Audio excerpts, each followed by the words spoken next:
It was the government that made me a Bitcoiner. You either win or you learn. So then tomorrow when you wake up, based on that learning, you will start again until eventually you will win. Crypto is not money. Crypto are technological projects that have many use cases. And some people have chosen to use it as a store of value, and maybe some have chosen it to use it as money.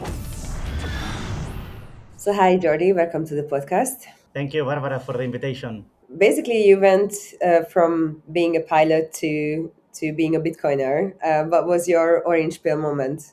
Yeah, so it was during the pandemic. Here, I live in Spain, and during the pandemic, the lockdowns were very strict.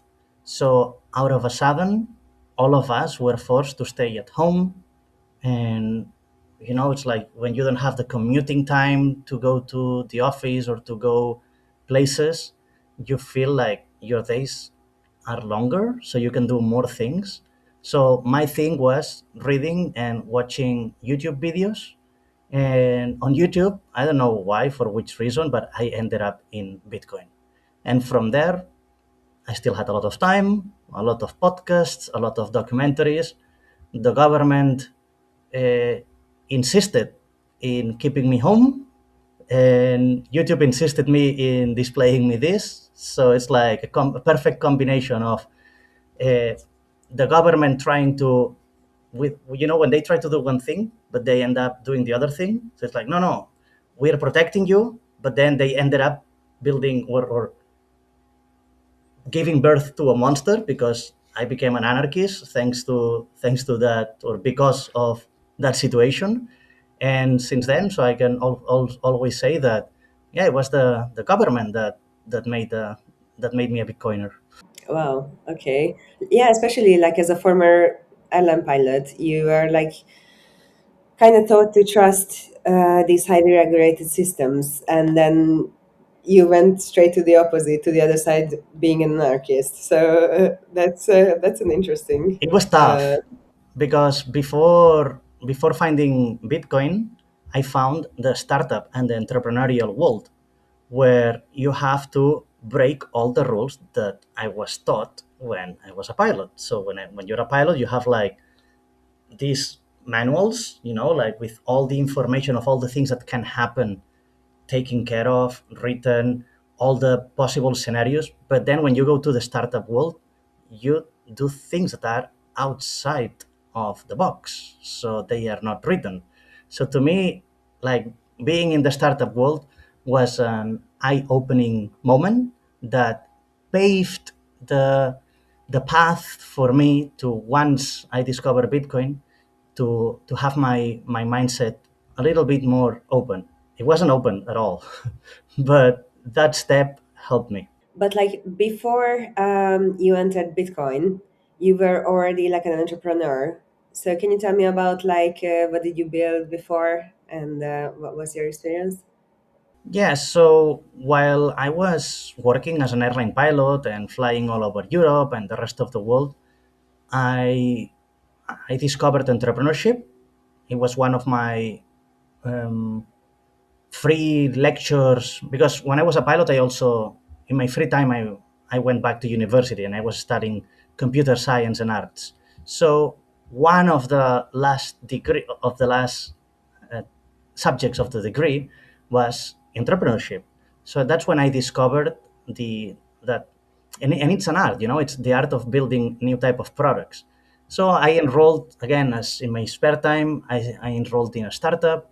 I discovered that hands-on, and then I decided to start a couple of my own startups, being like the most successful one, Sharing Academy, that was an educational platform. So from there, I started learning on how to build. The startup cycle. It's like when you have an idea, then you have to, from that idea, you have to compose a hypothesis, and then this hypothesis is based on your ideas and some market analysis, but then you have to go to the market and test it on your own. So then the hypothesis can be either validated or invalidated, and then either you validate it or you invalidate it, and you start the cycle again until you find out this hypothesis that becomes a product that can be on a later stage monetized. So that was like my path of going from one, from the aviation to the entrepreneurship. And it was hard. It was hard because when you have to come up with hypotheses, most of the times those hypotheses are incorrect or incomplete. So then it's like infinite loops until you discover when your hypothesis is valuable and it solves a real problem in the real world. A Binance a világ egyik legnagyobb és legismertebb kriptotőzsdéje. Több mint 300 millió regisztrált felhasználóval világszerte. Itt valóban mindent egy helyen intézhetsz. Aktívan kereskedhetsz, stékelhetsz a Binance Earn keretében passzív jutalomért, és részt vehetsz új projektek token kibocsátásában a Launchpaden. Ha már nagyon pró vagy, akár tőkeáttétellel is kereskedhetsz, sőt, automatizálhatod is a kereskedést. A podcast leírásában megtalálod a regisztrációs linkünket. Ha azon keresztül regisztrálsz, akkor 20% kedvezményt kapsz a kereskedési díjakból. Neked nem kerül pluszba, de ezzel támogatsz minket, hogy még több hasznos kriptos tartalmat készíthessünk. So basically, while you were like building startups, you learned how to fail forward. That's what I'm hearing from this. Yeah, how to fail and learn from failure. So what I ended up telling myself, and maybe I tell this to myself to feel less bad at night, when I go to bed, it's like sometimes you learn, sometimes you win, and sometimes you learn, but it's not like sometimes you fail. No, it's you either win or you learn. So then tomorrow when you wake up, based on that learning, you will start again until eventually you will win. Then to get to the winning stage, you need energy. Energy can be like your own energy, your team's energy. It can be this energy you can monetize. You can evaluate it with your personal strength, or also how do you monetize? How do you analyze your team's strength? No, like if you're able to pay them, they will buy food and they will become energetic, and with that energy, they will come up with these ideas and bring things to life. So in the end, and this is a little bit of why I like Bitcoin, because to me Bitcoin is energy. It's a type of energy that doesn't dilute itself. So when you start a startup, you need capital at the beginning, human capital, but at the end it's energy, and that's why most startups at the beginning of their career, what they do is to raise a lot of funds, because with that money they can secure future energy until they discover a product that their potential customers will decide to pay for. So then they are not potential customers anymore, but they are customers. So this is a little bit of how I feel like there is like a whole path that for me took a while. There are other Bitcoiners that I meet that they reach this level of enlightenment faster, but sometimes in my case it was through personal suffering that I got here. Yeah, I mean, a lose and a lesson is a win. That's for sure. But then I've read that you also run incubators and accelerators. So you probably like wanted to give this knowledge forward. What's like the biggest mistake you've seen founders make when they were like trying to build? Yeah, so my journey through these incubators, accelerators, venture builders, innovation programs, it was like a natural part of my process, because at the beginning, when I was an entrepreneur, I was participating as a participant in this type of programs. Because at the beginning, look at me, I was an airline pilot. I did not study entrepreneurship. I just did one subject in school. And then there is other people that they go to business school and they are taught how to run or manage businesses. But there are few schools that teach you how to launch your entrepreneurship, your business idea, your business project. So that's where these normally private or a combined between government-led and private entities create these programs, because they're like, look, we have these problems and maybe a startup can help us fix it. So then they teach you how to integrate with their companies or with the problems that they have, and then you as an entrepreneur, you learn. So I was very good. I was very successful at winning those programs. But this is not the goal of a company. The goal of a company is to being successful selling their products. So because I participated in so many of them, then when with my startups, when I decided that I would like to level up and start sharing all this information, I started launching these programs, and I started collaborating with both governments like local, regional, national, international governments, and as well with private companies to launch this type of programs. And there was a time that I was helping around 100 entrepreneurs a year, more or less, right? So, and why am I telling you this? Because you asked me, what is the typical problem that people or entrepreneurs face? And what I saw is that there were like two or three problems. One of the things that I saw is that entrepreneurs, they fell in love with their solution. And that's a big mistake. It's like they would tell you, no, it's like my baby, and I will nurture it, and I will feed him, and I will make sure that he's successful and that he has all the requirements that he needs. No, bullshit. A company is not a person, it's not your baby. A baby is for you forever. But the company, you can kill it tomorrow. So and it's fine. So you don't have to fall in love with your startup or with your solution. Because if you fall in love, you make the typical mistakes that you do when you are in love. Like you do not see through the things that are how they are. So a business, an entrepreneur needs to be logical, not emotional. So that would be one of the biggest mistakes that I saw.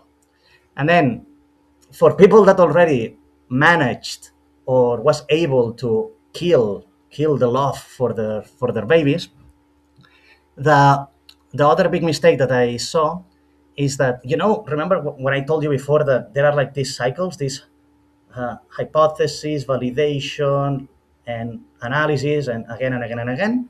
So each cycle uses energy of thinking what is the product that we will sell, energy of who will be the target customer, then energy of building the first prototype, and then energy going out there in the market and testing it.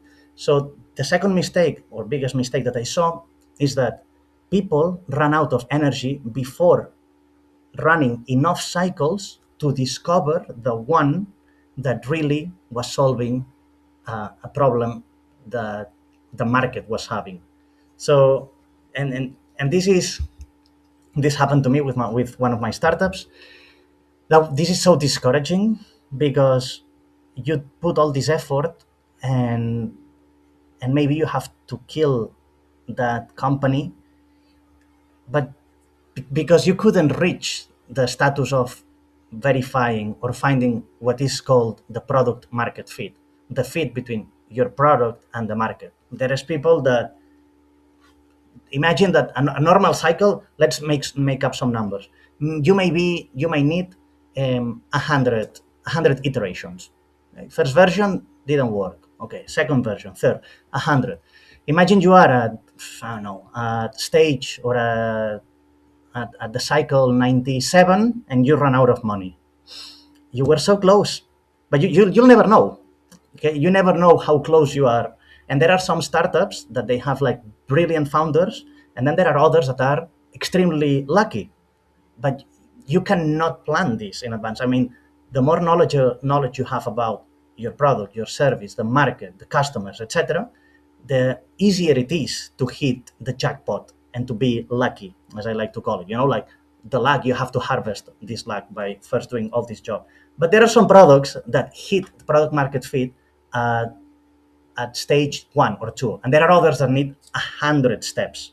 So this is like the one that is very frustrating that I saw with many of my entrepreneurs when I was helping them to accelerate. So my job was trying to get them to stage 100 faster and with less use of energy, more efficiently.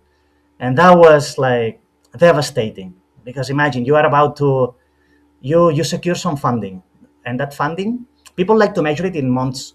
Like, with this money I will be able to survive for 18 months. But this is a wrong unit of measurement because every product has a different cycle. So the way that you should measure it is in number of cycles. So with this money, I'm capable of running 100 experiments. So that's what I was trying to tell to tell my entrepreneurs, and to make it clear to them that the faster you reach this moment, then the longer you'll survive. So those are like my two biggest mistakes that I like to share and that I like to teach entrepreneurs as soon as they start launching a new venture. There are other mistakes, but those are like, I would recommend if anybody is now launching a product or is considering launching a product or a venture, just don't fall in love with your product, and iterate faster, and get to the product market fit as fast as possible. But it's hard. I mean, it is your baby, though. I mean, I did No, build a couple of startups. It's like when I felt it's like, I mean, I could detach at some point, but at first, when you get into like the ideation phase, and then you are like just so passionate about it, and then you are doing it, it's just like you see so much of yourself in the product, and yeah, of that's course. a mistake. That's what I say, that's a mistake. It's good and it gives you joy, and it gives you uh, an unmeasurable unit of waking up every morning, but that's temporary. So love stories are temporary. There are different stages in love, and when you are in love with this baby of yours, the problem is that if you do not succeed at the same time that you are starting to stop being in love with that baby, then you'll get some mismatch between yourself and the product. So I'm trying. If you feel it this way, enjoy it while it lasts, but don't let this feeling guide the life of the business that you're starting. I'm not saying I don't want you to kill the love or to kill the joy that this brings, but remember that this is chemical reaction. What we're talking here is about business. It's about you taking out money from your pocket and putting in mine because I'm solving you some problems. There is no love here. You can love the feeling when I solve your problems, but it's not the same time of love of loving your baby. Mm. Okay, I think we have the title of the episode. It's gonna be reality check with Jordi. Can you tell me what is freedom tech and Oh explain it like yes, for someone who has never heard the term? Like, what yeah. does it? So technology, like the technology that we are using now to do this interview, is, for example, I'm on a laptop. You might be in another laptop. Then we have some softwares, like operating systems, and then on top of these operating systems, we might have a browser, and this browser is connected to this other tool that is allowing the camera of the phone of the laptop to connect with the microphone and bring all this together. So this is technology, right? So I'm using this example so the audience can understand this. But then freedom, what is freedom? So it's technology that makes you free. Now, most of the apps and technologies that we are using now to perform this call are not free technologies, are proprietary technologies. But if you look on the bottom of the basis of the foundation of this call, most of it is built on a free technology, on a freedom technology, which is the internet. The internet is like there is only one internet, and it's not like there is one internet from this company and another internet from that company. We all agreed to use the same internet. And on top of the internet, so in order for you and I to be having this call with different technologies, we have different laptops, different operating systems, different browsers. There were some developers that developed open protocols, like on the internet there is the HTTP protocol that allows us with some text, so we can connect with one page to another. Then there is this video conference protocol, maybe it's WebRTC or any other open protocols that private companies use it and build on top of it to build like this cool interface where I can see you, you can see me, we can talk. Freedom technologies are all those technologies that allow us to continue being free. Free in the sense of freedom, that's why I call them freedom technologies, not free technologies.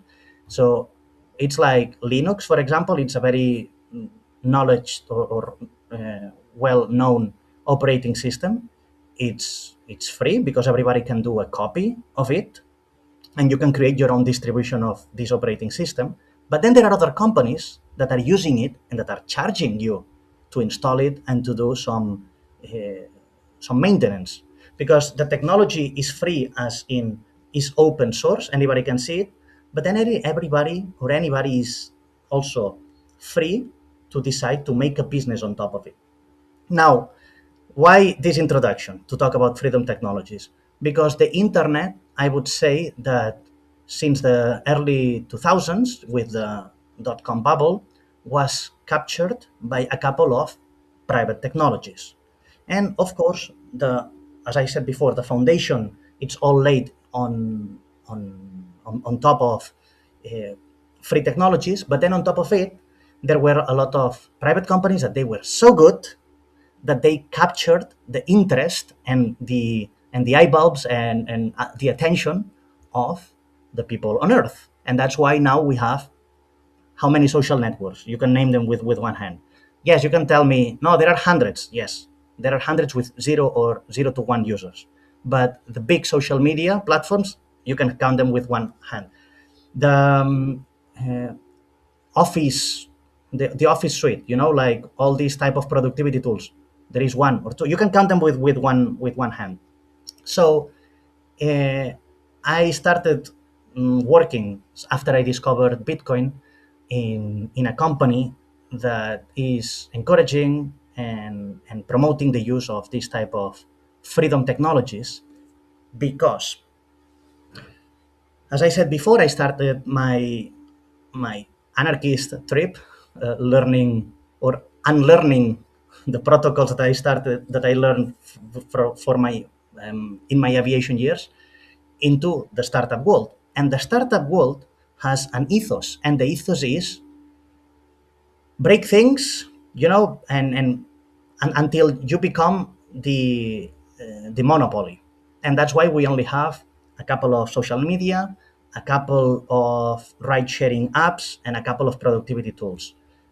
Those big players today were startup at the beginning. They were like disrupting the status quo, and they built something, and they become so big that now there is what they call winner takes all.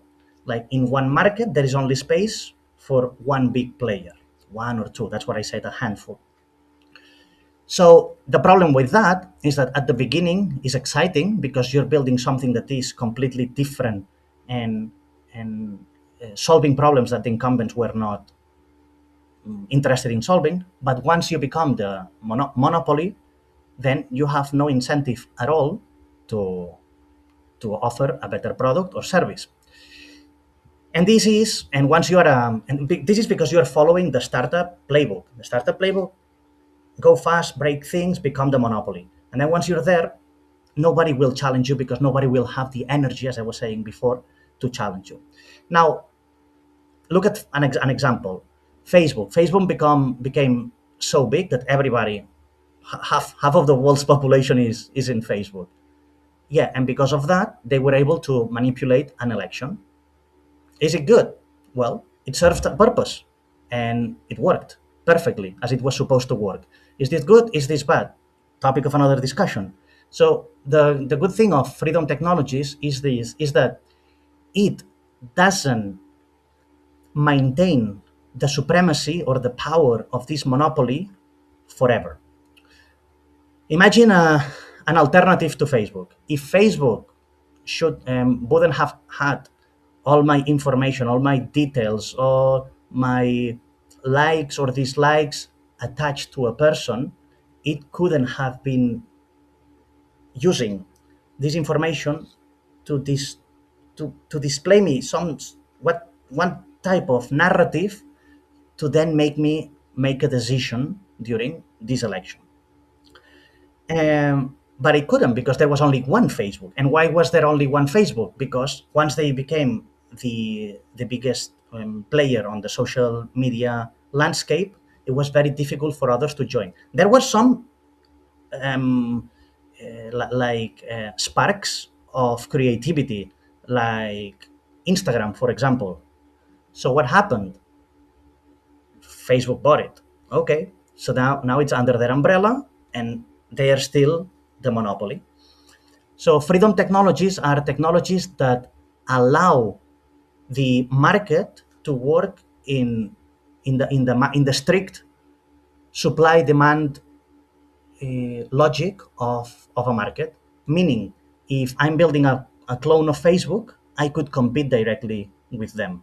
And there are like some examples of these freedom technologies. For me, the biggest innovation is Bitcoin, but as I said before, you have Linux, or you have Nostr, or you have all types of open source software. So, like you mentioned Nostr, which is like I think still pretty niche. Why do you think that it's kind of the right infrastructure for community and events? Yeah, so Nostr is a protocol like those foundations that I was mentioning before. To have like this called, we need the HTTP, then we have the web RTC, we need the browser integration. So it's a protocol, and the same way that when Satoshi built Bitcoin, that he used a lot of these freedom technologies that were there, and like the blockchain, right? Like the blockchain was invented in the 90s. Why nobody talked about it since after the creation of Bitcoin? Because it didn't find its use case until the need for it in Bitcoin. So Nostr is like 5 years old now and has been used in different applications to build like social networks or communities, as you are mentioning. And what I like to tell, based on my these 2 years of immersion professionally in Nostr, is that Nostr is not the right tool for communities or for social networks. No, no, no, no. So Nostr is much bigger. Nostr is an identity layer. Nostr allows you and I to say who we are without ever having met each other. And you can say, no, but any website can do that. You can create a website, create a login and password, and then with that I can say that, like imagine Twitter. On Twitter I can say that this is my username, and with my password I authenticate. The problem is that this information is not open. I am using part of the conversation as we were having before. It's not free. It's it's like encapsulated in a company, in a corporation called Twitter, that is owned by Elon Musk and his shareholders.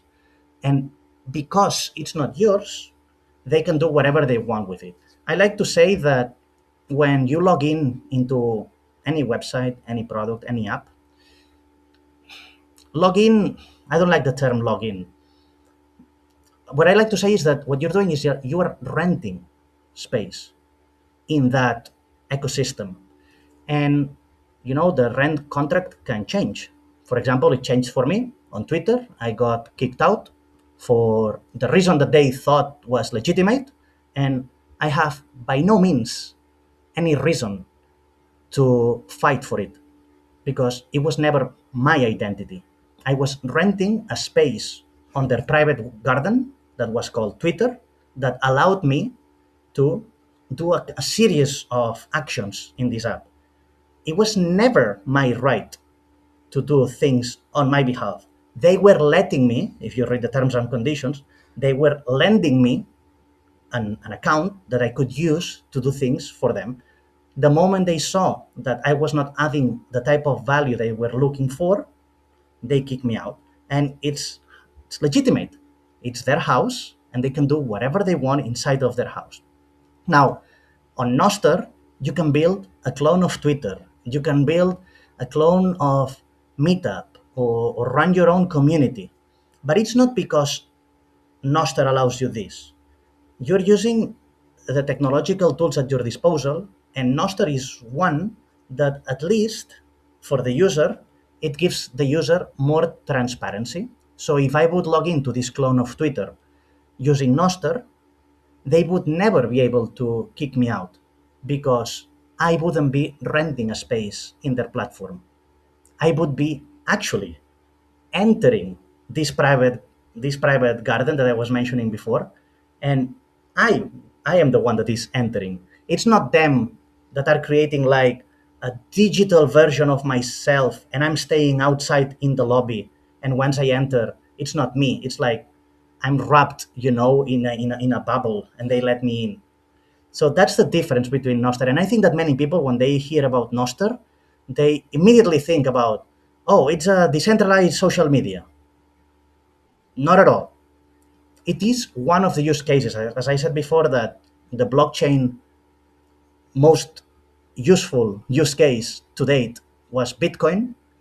I think the social network alternative is one of the most known use case, but for Nostr. But to me, Nostr is much more, much, much, much more. And I tell you this because I've been working with this startup, and I go to, like we were talking before, a lot of conferences like you, traveling here, traveling there, talking to everybody in this freedom tech space, and learning from all all the entrepreneurs that are building amazing stuff on Nostr.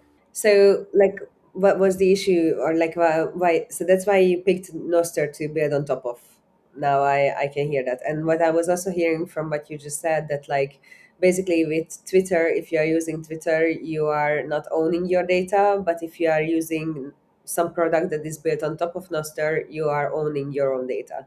And as we know, in the age of AI, probably like the most valuable thing that you own is your data that you create. So tell me about like what is the difference that like Satlantis makes now that it's built on top of Nostr. Right, and Satlantis is one of the products, or one of these amazing products I was referring to when I said that I discovered these amazing products. Yeah, you interviewed Svetsky, our CEO, yeah, a couple of months ago.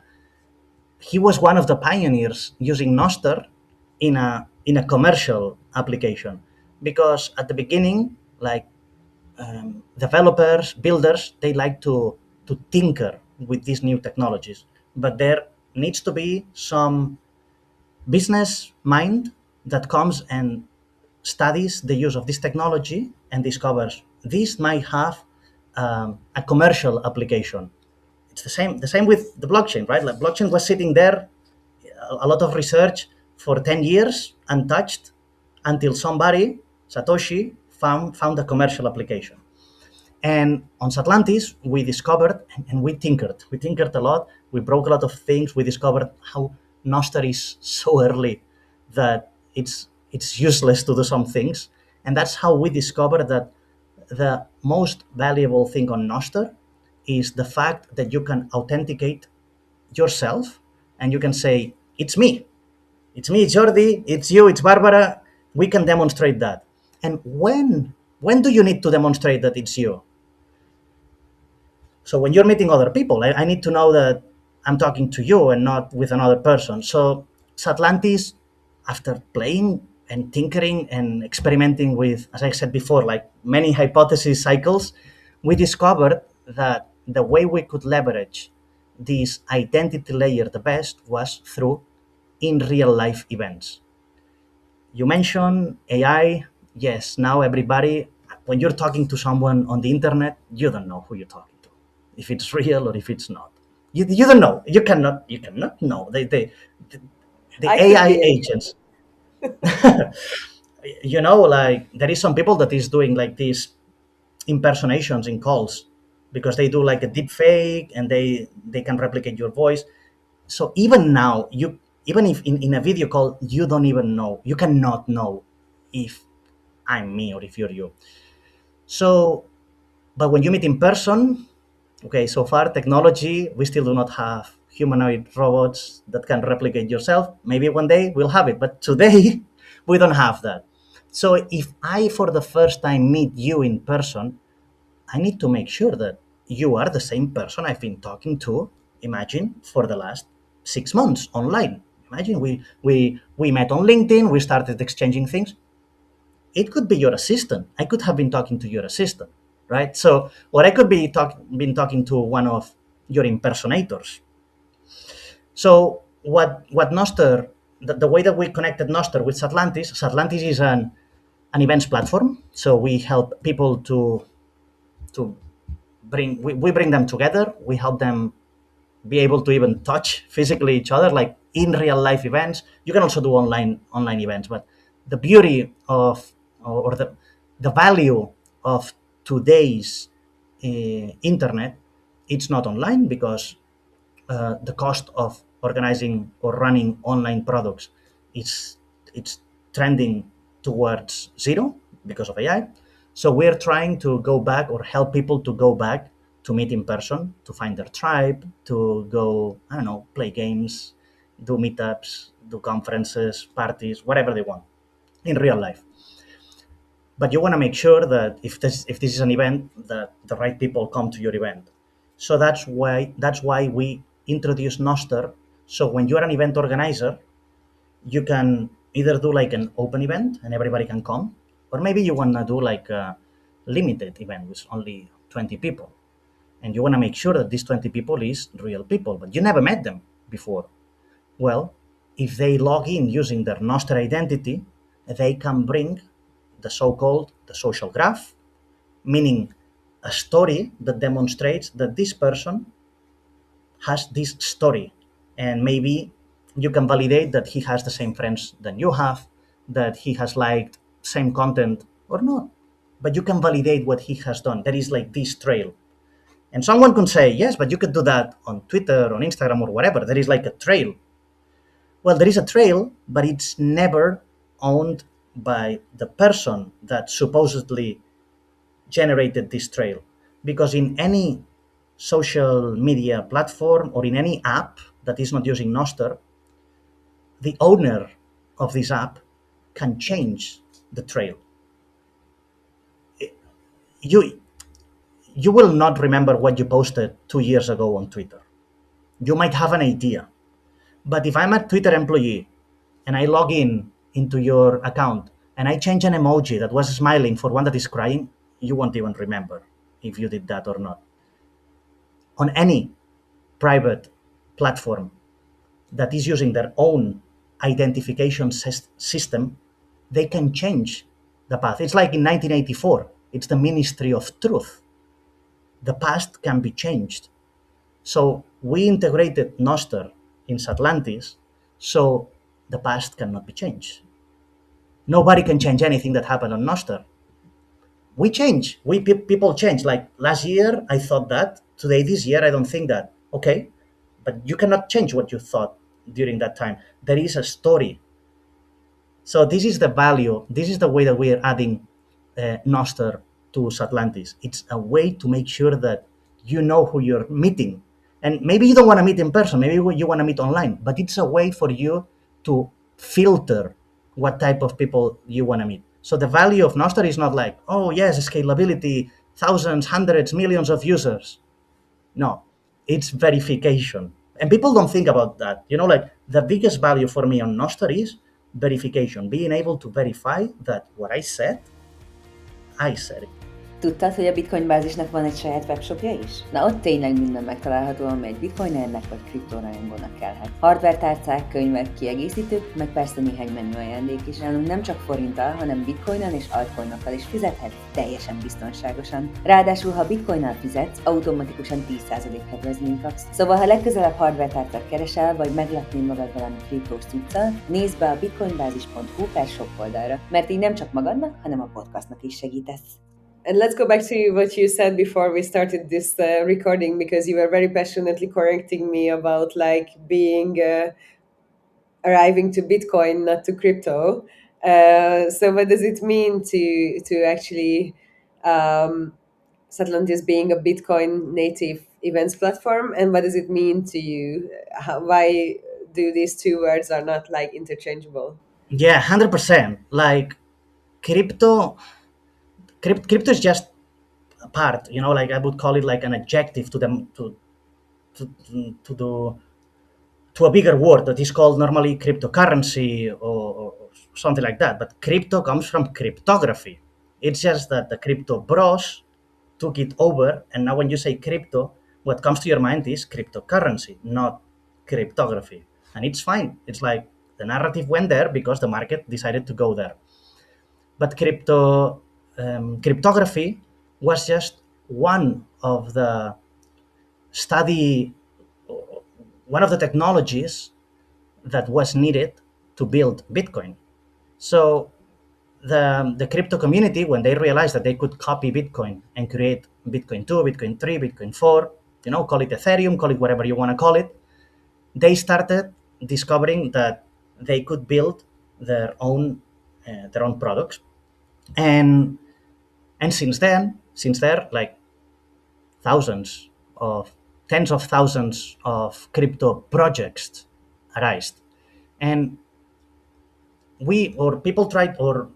people like to put them all into the same bucket, but it's completely different because one thing used a lot of technologies. Bitcoin, is like cryptography, the hashing function, the SHA-256, the cryptography, the elliptical curve cryptography, and a subset of technologies that all together build something special.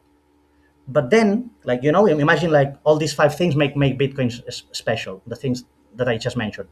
But then other people that were uh, not long-term thinking, but they just wanted to make the quick buck, they decided, okay, let's take this thing that is like the blockchain, one of the technologies that needed to coexist together to build the Bitcoin, and from there we're going to build a whole new market that we're going to call crypto, which to me it's a wrong name because it doesn't only use cryptography, it uses many other things, but it's easier to say one word than 100. So then people started capitalizing, and at the beginning it was the word blockchain, now it's crypto. Let's see where the narrative puts us in a couple of years.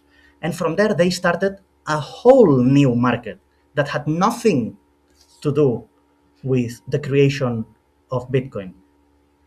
And but people like to say because Bitcoin uses one of those, like this unique technology that we're using, it should also be put together in the same bucket. So to me, this is like, no, look, there are completely different products. One thing is money that at the beginning of this interview, I was using the equivalent, the synonym energy. Okay, money is energy, and the rest are other type of products. And I'm nobody to say what you can or what you cannot do. What I'm trying to educate people, the people that want to listen, is that make sure that you are understanding that they are completely things. It's like if we're talking about real estate and then we start talking about family.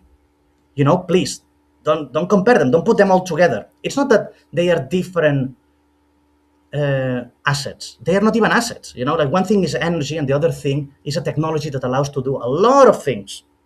So to me, like, this is the big distinction. And on Satlantis, we say that we are Bitcoin native because we integrated a Bitcoin wallet.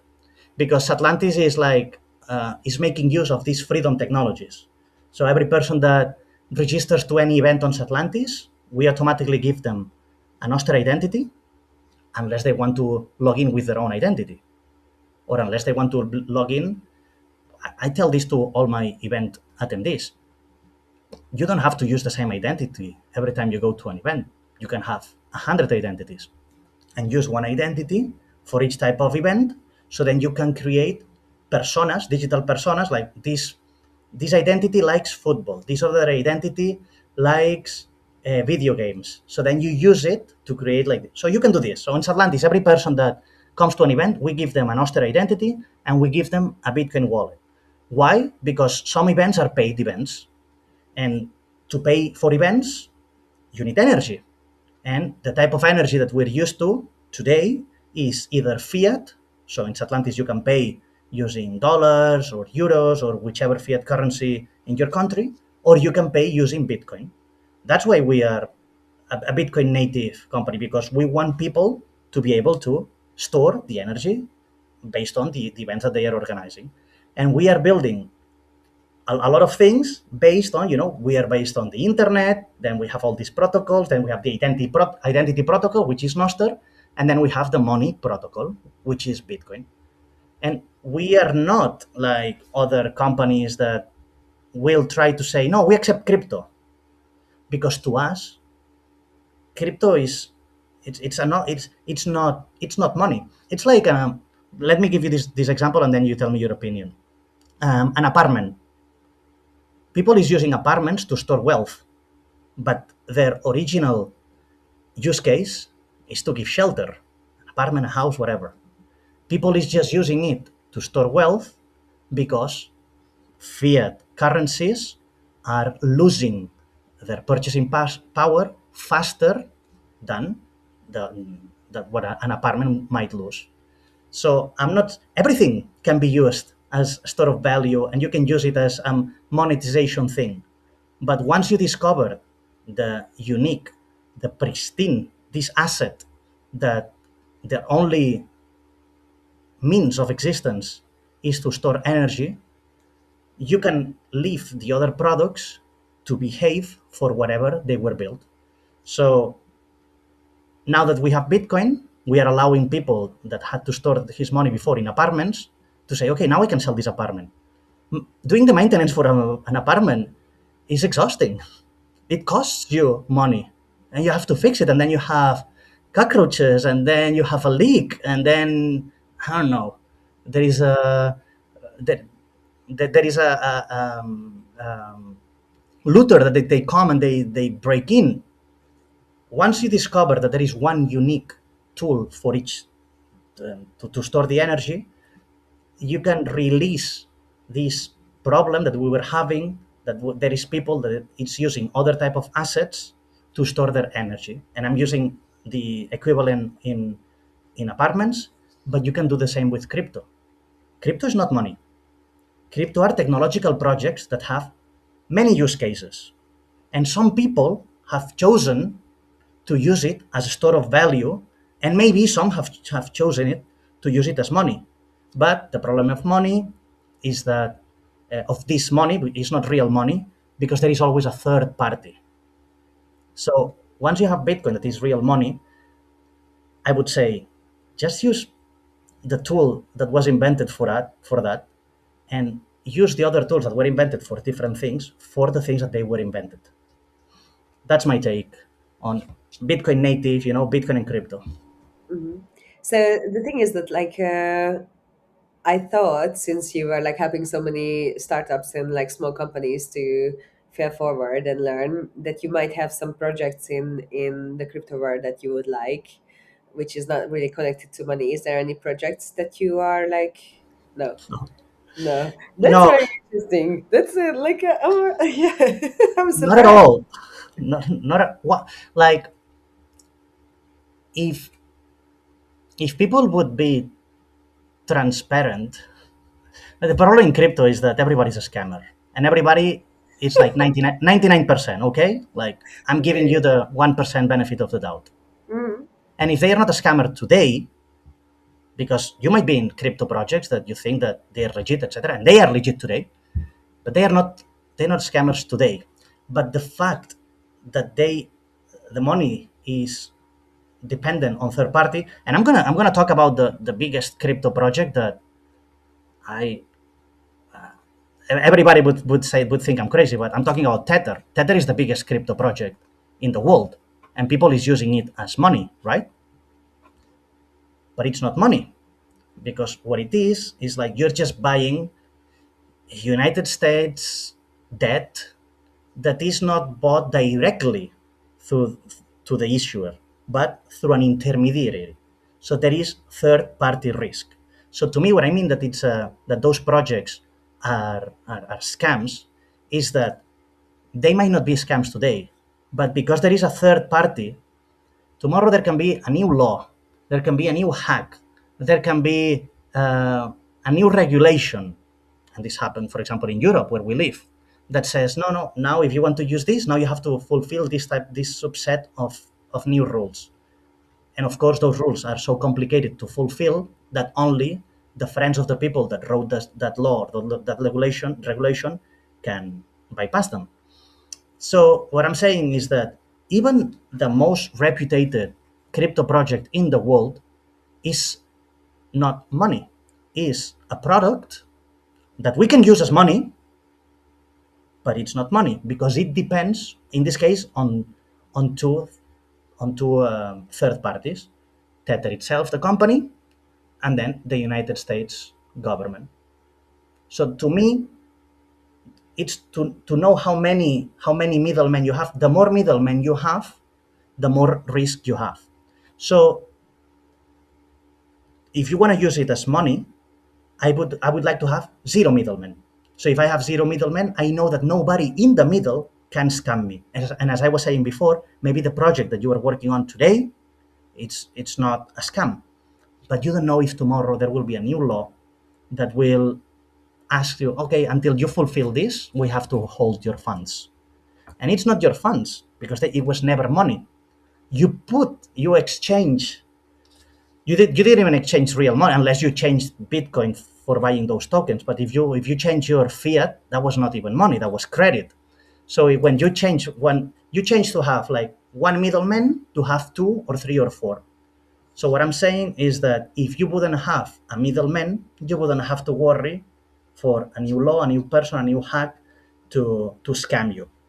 So this is my explanation. It's like, it's not that Tether is a scam. No, it's amazing company what they build. Like they are super smart, they're intelligent, they generate. But this is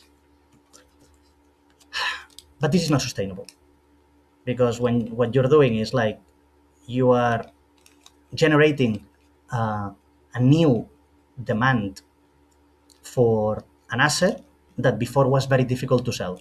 That was the United States treasuries. Like it was very difficult to buy, I don't know, a T-bill if you were, I don't know, in Ghana, in Africa. It was too complicated because people didn't have access to banks, and it was for a reason, because they wanted to make sure that you were able to pay. But now we skip all these reasons, and then we say, no, this is the Wild West again. And in the Wild West, there will be people that will get very wealthy and others that will suffer. And this is, at the end, what will happen is that there will be more promises of debt, there will be more US bonds in the market, but the world economy is not increasing at the same pace. So what will happen? Explosive inflation. And to me, it's fine. It's fine. I like Tether. I like all these companies that are like fueling the market with fake demand of dollars or any fiat. It's good because then it accelerates inflation. So people wake up. It's easier for people to wake up. It's not good. People is going to suffer. We're going to get hungry. But the faster we make it, I hope the faster we learn. It's what I said at the beginning of the call. Suffering. We need to suffer to learn the lessons. Like what I'm hearing from this is like, I'm just playing devil's advocate. I may or may not agree with you on this subject, but the thing is that like, so what you're saying is that fiat is also a scam. Yes. And then it's not the same energy as Bitcoin, but we can still spend it somehow. So it is Yep. energy. Yeah, So exactly. Like fiat by decree. No, it's a direct translation from Latin, by decree, because I tell you so. And who am I? I'm the guy with the gun. So you have to trust me. Trust me, bro. It's like in Bitcoin we say don't trust, verify. Fiat is trust me, bro. So yeah, fiat is like, I promise you that this $20 bill is worth 20. But 20 what? 20. We don't have a unit. Before we had like $20 worth of silver or $20 worth of gold. But now there is no more like that. So fiat fiat by itself, it's the largest scam, but it's protected by the organizations that define themselves as the only ones capable of issuing it. So it's perfect. It's their perfect business model, and it will work. Like the Cantillon effect, it will work until it stops working. When will this happen? We'll see. There is people that discovered that in their early youth, and they started buying apartments because they realized that the price of the apartment was growing faster than what their unit count in the bank was being devalued.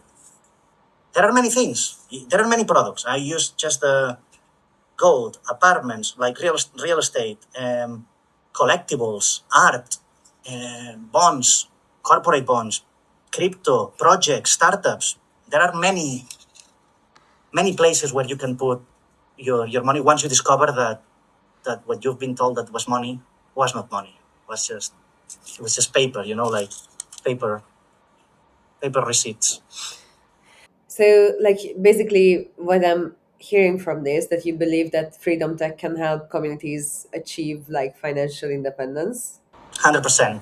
By explaining to people that there is this unit of account that will always be theirs, we are helping them to start the circular economy of that community.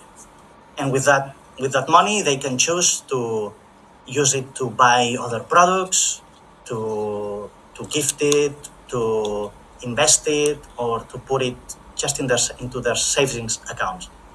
And you start with a dinner, maybe you and I, just two people, but then from that dinner we start talking about the topics that we are interested, and then we think, why shouldn't we invite like this other friend of us, and then next time it's a dinner of 3, and then it's 5, and then it's 10, and then we need the bigger space, and then everybody starts talking about what they do. Like, in Barcelona I am one of the co-organizers of this community, the Barcelona Bitcoin Hub, and we have our shared friend Sheila, that she's an artist, and she comes and she tries to sell her art.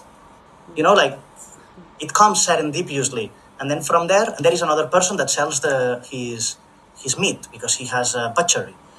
So from there you decide to you can decide whether you want to store your energy. You can store it in fiat, you can store it, as I said before, in real estate, or you can store it in Bitcoin. So then what's your vision in the next 10 years for Satlantis and for like community organizers? Is it gonna go in? Well, I like that. I like that question. Satlantis started as a product that didn't know what it was. And then we started realizing that, okay, people like to meet in person. Okay, let's build something for them. And now, the more we meet with people, the more we go to events, we realize that people want to go back to that event. So what starts as one event becomes a community. So then it's like we can do something weekly or monthly, and then do like a big gathering once a year with all of us. So what we're seeing is that there is this urge from people to be part of something. And we think that this is a community. So what we are building now, our next wave for Satlantis, is to help community organizers to organize their communities. And you start with just, as I said before, as a dinner between you and I, just two friends talking. But then from there, you can kickstart a whole circular economy. And this is what I think will lead the way for Satlantis for the next years. And we're using freedom technologies because we think that they are the right tools for that. But we are not closed. So remember, I'm not in love with my baby, right? So I'm just trying to build something. I hope you don't have kids now. They are like, you are saying this, and then your wife is gonna come in and beat you up in a second. This is not a personal relationship with me. I don't have to be happy. Everybody else has to be happy. So we are not building because it makes us happy. Oh yes, we are building this new feature, this freedom technology, this new Nostr thing. No, it needs to make sense. And that's why it took forever to for Satoshi Nakamoto to come up with Bitcoin. He picked the right technologies, and Satoshi is one example, or Steve Jobs. The phone existed, the music player existed, the handheld device existed, touch screen existed. He just decided to use the right technology and put them all together. So this is what we're trying to do. We are not in love with any technology. We are gonna offer the world the product that the world needs. And if we fail, at least we would have failed by delivering a product to the users, not because we built the product that we wanted. It's good that you see yourself as one of the users, but unless you are capable of sustaining a whole team of employees, you better find like 100 potential customers that pay you a little bit than have only one customer that has to pay for the whole operation. It's logic, it's numbers, it's business. So, like, what's one thing that you would want people to understand why Bitcoin and community building are like so deeply intertwined or connected? Yeah, I think that we Bitcoiners have a shared mindset. You can call it like this low time preference, right? Like thinking long term. But we are just one community. If you go out there, you'll see a lot of other communities, like for example, the wellness community. Or you might go out there and see the sports community. There are a lot of run clubs, for example. We just picked this niche because the whole team, we shared these shared traits, and we decided to build for us. But this is just the beginning. Now that we are learning by leveraging, remember, this is the same as the beginning of the conference. Idea, hypothesis, validate or invalidate. Now that we have validated almost all the hypotheses that we thought were necessary to make a sustainable business in this small niche called the Bitcoin niche, now we are ready, imagine a spiral, to start going to the other niches that are tangential to it. As I said, Bitcoiners, low time preference, okay, wellness, okay, we can go to wellness now.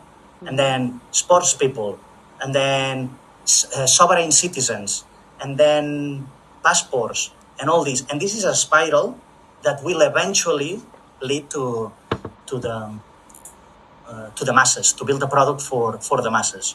You can never start with a big product for the masses. Well, never say never ever, but it's very complicated to start a product for the masses. So it's always better to start in a small niche that they are so close to you that the first users are willing to spend their energy telling you what are the things that they don't like about your product and helping you build this product. And that's why when I go to conferences, I say that it's not us, the team of Satlantis, building the product. It's us and you. Because every time that somebody uses Satlantis and they have an issue, they reach out to me. Jordi, I don't like this. Hey, quickly, I phone Alex or I phone the developers. Hey, let's fix this. And then we fix it. That wouldn't happen if it would be a niche that I'm not into, because nobody would see the connection between them and us. So yeah, we just started like developing a product for a small niche. How many Bitcoins do you think are there? Like 4-5% in the world? Maybe. It's a small number. So you cannot build for such a small number if you want to make a product that helps everyone. And that's why you'll see that when you go to Satlantis, you will not see that we are promoting Bitcoin or Nostr or whatever. No. We are an events app. We're helping people to bring their communities together. Mm-hmm. And we're helping them to use the right tools, which is Nostr and Bitcoin on the back end. They don't even need to know it. If you download the app of Satlantis, because it's on the app stores, it doesn't even say Bitcoin. So there is a section that says wallet. And what is in the wallet? Your tickets to your next event, or you can connect it to your Stripe, for example, if you want to sell tickets in fiat. And there is a section that says wallet, but it doesn't say Bitcoin. And you see some numbers there, like, what is this? 5,000 sats. We don't want to limit people to use our app because they come for the technology. As I said before, the technology is a tool to deliver a product that will solve your problems. To deliver a solution, that solves your problem. The moment, like, nobody's bragging like, oh, my website is using JavaScript. I don't care. I just needed to send a newsletter. I don't care if it's using JavaScript or PHP. I don't care. Can I send a newsletter? Yes, okay, I'm your customer. So this is the approach that we are taking here. We think that we are choosing the right technologies. Time and market will tell. So basically, like, the problem that you want to solve today is like people connecting less, and then you want to bring back in real life connection to people with the help of Bitcoin and Nostr and freedom technologies. I want them to connect, like, to have meaningful connections, and most of those meaningful connections normally happen in real life. Because it's difficult to have a meaningful connection via a chat or via call or a video call. You can. It just takes more energy. So to me, it's like, just let's meet. Come to my meetup next week and let's talk. That's it. That's our approach in Satlantis. It's too much noise on the internet, too much AI slop. It's you start scrolling down and you forgot what day it is, what you've done today. The brain gets frozen for a while. Just everybody's free to do whatever they want. This is what we are trying to do, and we will see what the market says, because people don't have to do what we tell them. We are looking for trends, and there is a trend now that says that after COVID, after the lockdowns, people is willing to engage in more meaningful ways. And we found out that meeting in person is a way to generate like this type of neurological connections. But again, we'll see. I'm not trying to tell everyone to go in real life because I say so. I'm telling them that what we're doing is we're trying to help people reach these interests that they have, which is generate meaningful connection. And we think that in real life events is the solution. And Satlantis has been pivoting since day one to offer our users what they wanted. So let's see in 1 year where we are. Yeah, so basically what you take away, the love you take away from the product, you give it back in person. So if you guys want to connect with Jordi, you're gonna kill me for that forever. But it's the way it is. It's the way I think. It's okay. So is there anything that we haven't talked about today that you would want our listeners to hear about and you think is important?